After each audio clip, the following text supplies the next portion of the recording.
Hagdanan tayo pababa. Lahat tayo may pinagdadaanan. I came from a broken family. Ang tatay ko hindi sumakabilang buhay, nasa kabilang bahay. Not just that, I was even a battered child. Nandito kasi ang tatay ko, kung tao ba ako o hipon, binatter niya ako. Hey! You would not believe at the age of 9 years old when I was in grade 4, magkabaon lang ako, I have experienced how to sell basangan in the streets of Bayan of Aliches. Imagine, the little cute Michelangelo selling basangan in the streets. Ganito ako magbenta, basan! Basan! Siyempre may accent. Mayaman kami dati, naghirap lang kami. Grade 5 ako, naranasan kong mamalimos, magkabaon lang ako. Ounce. Ounce. Spare me a piece of bread. Siyempre, pag tula, mas malaki. Pero pinapatawa ko lang kayo lahat yung nadanas ko at hindi ko yung kinakahiya dahil yun ang ginamit kong inspirasyon, yung pait ng buhay na yun. Okay. Kaya naabot ko lahat ng pangarap ko. Kaya pakiusap ko lang sa inyo, lalo sa mga kapwa ko puro dito, huwag tayo ang maging dahilan ng mental problems ng mga estudyante natin. Kaya alam nyo, nung ako naging profesor, I said to myself, I will be the very correction of my teachers before. Ang problema kasi may mga teacher, yung pagtuturo ninyo ngayon ay paghihiganti nyo ng estudyante. Dumaan ako sa mahigpit na teacher, ako naman!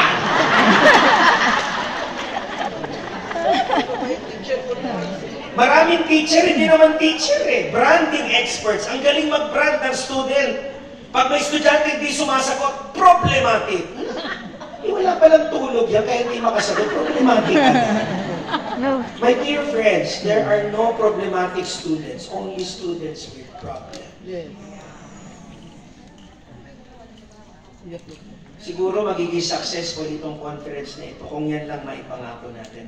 Let us not be the source of stress in the mental health of others. Yes. Let us not be the great Chinese proverb says, if you cannot help, just don't hurt. Hindi ka makatulong, huwag ka nilang manakit. That's the most Christian thing we can do for one another. My dear friends, as we continue our conference today, please don't forget that you are created by God to be happy. Please be happy. There is joy in the gospel of the Lord. You will find even in the miseries of life opportunities to laugh. You will find in the midst of sadness opportunities to be happy. You will find in the most trivial moments of your life that there is a God who assists us, who is always there for us. Sana po huwag niyong kakalimutan yun. I heard the word resiliency. Mga Pinoy resilient. Dito nga lang kayo nakakita ng tao. May bahana, naglalangoyan pa. Dito pala nakita na sunugan, nakapag-selfie back bahay namin. Burning! Dito ka lang nakakita ng mga tao pag may naumpok at natulas, pinagtatawanan pa natin. Pag naumpok po, lalapitan, sakit. Halika, yung pag kita na maramdaman mo, buisit ka. Dito ka lang makakita ng bayan.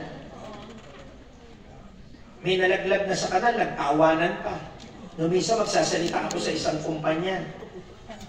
Sa Unilab, ito sa Mandaluyong. Lagi akong guest ng Unilab. Lagi ako yung panghuling salvo sa mga doktor. Kasi napansin ko yung mga doktor, stress na rin eh. Diba? Yung mga medical conference nila, puro technical. Yung mga doktor, masama na yung mga pakiramdam. Kaya natin sinubrain. Para umuwi sila mga baliw, nagtatawanan. Palakad ako sa Unilab, sa Bayanihan, ewan ko ba ito sa Mandaluyong, hindi na isa rin yung Imbornal. May kanal nakabukas, may nalaglag doon sa kanal. Yung kawawang nalaglag hanggang dito yung tubig. Lahat na nakakita sa kanya, nagtawa ng, ako lang ang hindi tumawa dahil ako yung nalaglag.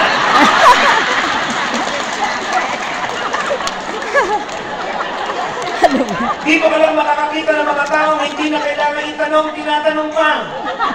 Diba? Mga estudyante ko, itago natin ang pakaralan sa pangalang St. Paul, Quezon City.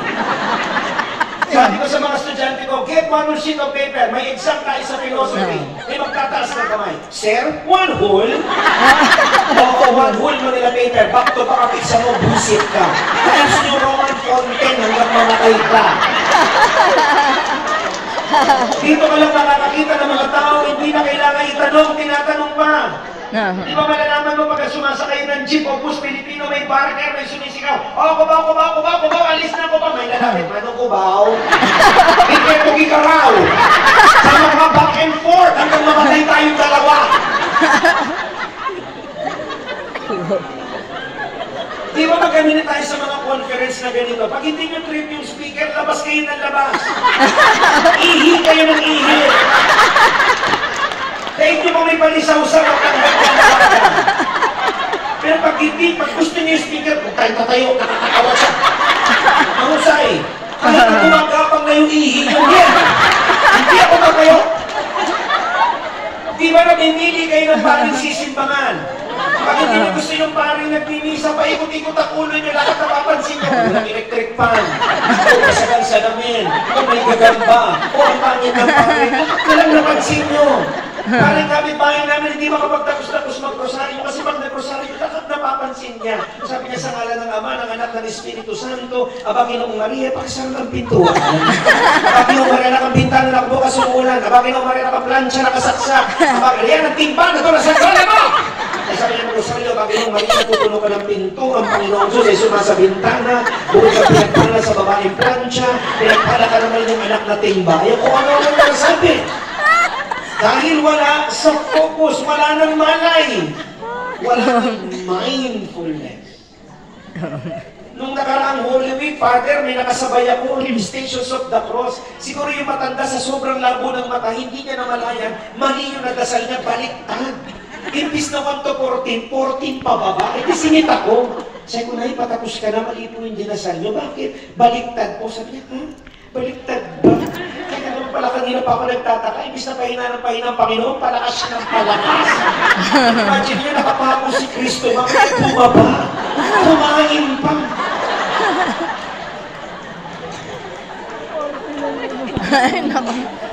My dear friends, are you listening? Hindi ako magutom. Grabe kasi. Wala kayong natutunan sa conference na ito. Kung kayo ang magiging dahilan ng mental stress ng kapwa niyo. Yes. Ipangako lang natin na magiging dahilan tayo ng kaligayahan at ngiti ng iba, I promise you, we will have the best mental well-being available in the world.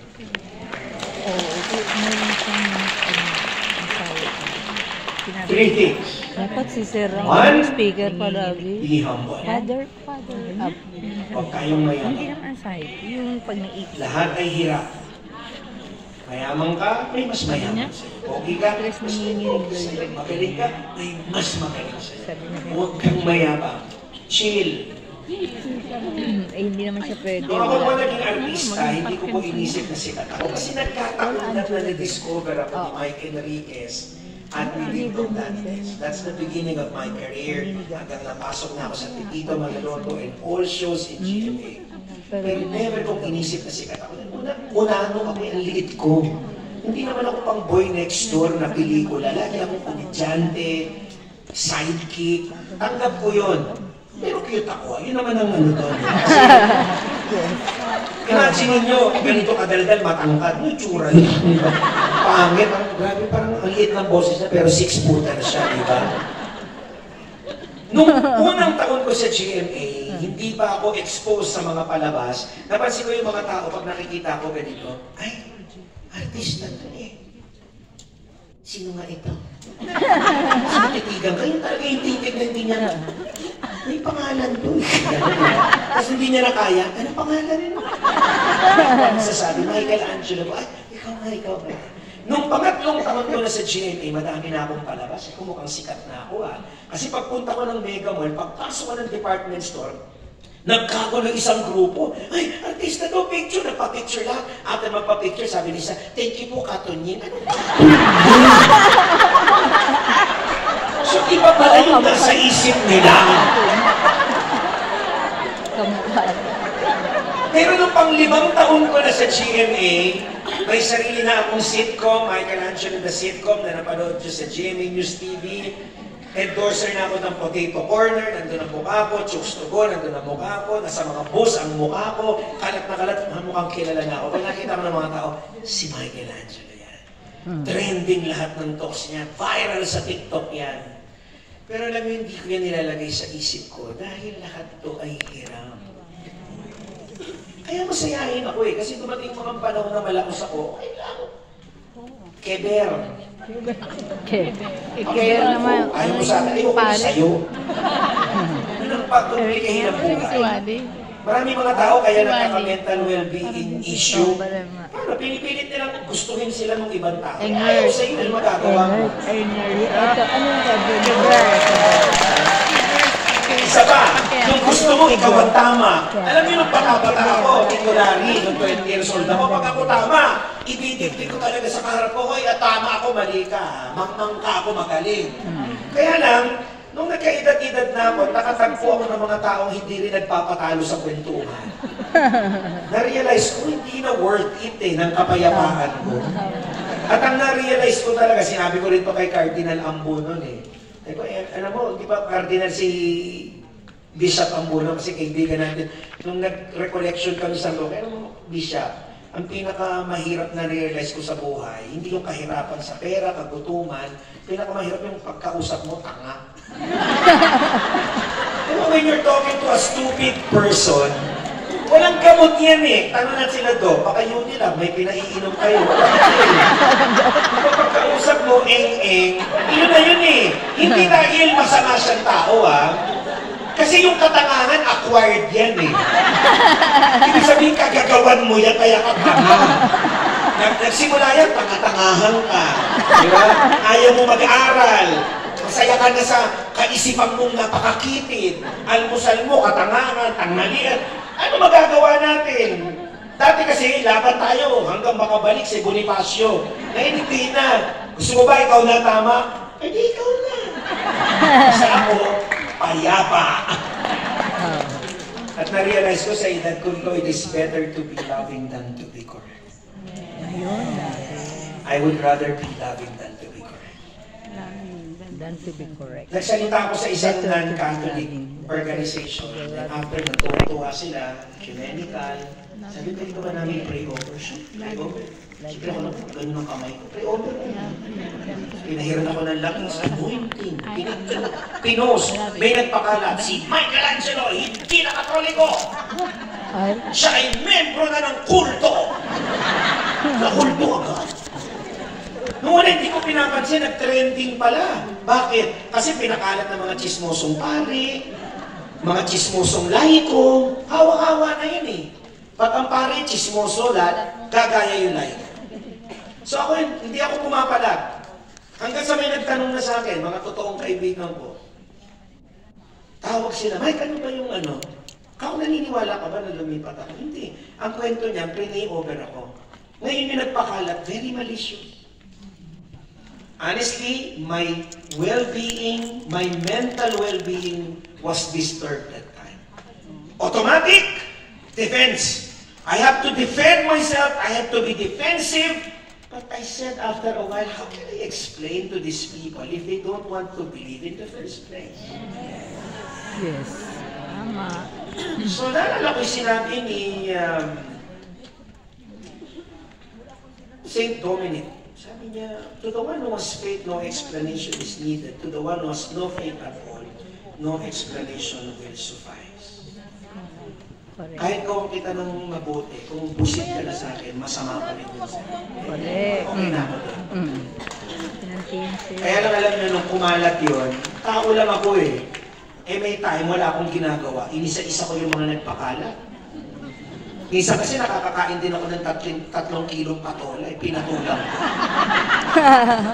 Hindi ako nag-announce, kasi kaya hindi ako nag-announce, magbabayra lalo eh. E di pinasikat ko pa yung page na yon. Inisa-isa kong video ko. Nagulat siya, Michelangelo, ikaw ba talaga to? Hindi, nanay niya. Sabi ko, ikaw ha, yung profile picture mo, may paluhod-luhod ka pa sa mahal na ina, pero ang sama ng ugali mo ha. Nakaganyan ka kay Mama Mary, pero mapanirang puri ka. Sabi ko, nakita mo si Mama Mary, tumalikod. Nahiya eh.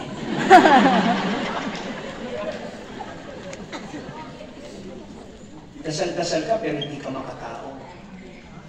Simba ka ng simba, pero naninira ka ng iba. Ano yun? Mga minamahal na kapatid, bago po ako matapos sa aking introduction. Nakaramdam na rin ako ng gutom. Kita nyo, walang naglakas loob na umalis. Wala rin pumipigil sa akin from the inviting group. Bless tayo na buhay pa tayo. At sa palagay ko sapat na yon, para magkaroon tayo ng well-being, hindi lang ng mental, kundi buong pagkatao natin na maayos. Maraming problema ngayon ang mga tao because of stress, difficulties, problems at home. Pero ngayon, ang pinag-uusapan natin ay edukasyon. Gawin natin safe place ang paaralan. Mga minamahal kong kapwa guro, hindi kayo makakatulong sa isang bulag kung kayo'y bulag din. Malalaglag kayo pareho sa pangit. Bago natin pangarapin tulungan ng iba, siguraduhin yung maayos din ang mental well-being nyo. Kung ano man ang mga hurts nyo, nung estudyante kayo, teacher na kayo ngayon, itama nyo na yon na ngayong kayo ay teacher. Ako lagi ko sinasabi sa mga estudyante ko, hindi nyo kailangan maging sobrang talino, pero masama naman ang ugali nyo. Laging pa nagsasalita ako sa mga commencement events, sa college, lagi akong speaker. Pag pinagsusuot ng toga, hiyang-hiya ako eh. Kasi masters lang ako eh, mga katabi ko, doktoral. Malalaman mo pag doktor, ang daming hiwa ng kuhit. May isa akong katabi, 3 yung doktoral, ang daming kuhit sa katawan. Sabi ko na sa kanya, Dok, ingat po kayo, baka maapakan kayo. Akala pedestrian lane. Ito mawit. Kasi naghilaw eh. Sabi mo rin sa katabi ko, chismos ang doktor na 3 lang. Pili ko na iinggit lang yun. Sa mga ugali niya. Maraming inaway. Kaya sabi ko sa sarili ko, anin mo naman yung matalino ka, ginamit mo para mangkapi ng kapwa. Yes. Wala rin sense. My friends, umuwi tayong lahat ngayon una with humility, the next gratitude. Salamat sa Panginoon, buhay pa tayo. Salamat, Lord. Tama po, hindi nasusukat ang spirituality, pero marami na ho nagpatunay. Inaral po ang brain function ng isang taong nagdadasal at hindi nagdadasal at napatunayan na yung mga nagdadasal, ang ganda ng takbo ng brain's functions nila. Nag-a-adjust ang mga DNAs nila, ang kanilang mga cells. Nare-regenerate yung mga patay na because of good spirituality. There is a God. You might not believe, bahala po kayo. Hindi kay Satanas kayo tumawa. Magdasal kayo kay Satanas. Satanas. Di ba mukha kang tanga? Hindi mo nga nagdadasal kay Lucifer. Wow! Imagine mo pinapangarap mo mainit. Yan, Pilipinas na mainit na eh. There is a God, be grateful. Naglalakad ako sa mall kahapon kasi pangit naman kung gumagapang ako diyan. May lumapit sa akin, sabi niya, "Hi, ikaw ba si Michelangelo? Napapanood kita sa TV at saka sa TikTok." Kasi kung malamang, alam mapanood mo sa radyo. Sabi niya, "Bakit po? Pwede magtanong?" "Malit ka lang para sa personal. Sa TV mo kakamatang ka." Sabi ko, gusto niyo kutusan ko kayo. Hindi ko naman kayo kilala, nilait niyo pa ako. Ako naman, sabi ko, ang taba, ingat ka tita. Aspili ka lang, puputo ka na. Sabi ko, grabe ka naman sa akin. Mas grabe ka, hindi mo ako kilala, tinawag mo pa ako panda. Pinaganda mo lang na, malit ka lang pala sa personal. Ano ba yun? Sabi niya, pwede magtanong, bakit maraming taong malulungkot? Kasi po ito yung mga taong walang ginawa, kundi bilangin yung mga bagay na wala sila. If you want to be happy, gusto niyo ba maging masaya? Kung hindi sumagot sa langit, mo kayong magmamatay. Gusto mo isa eh. Gusto niyo ba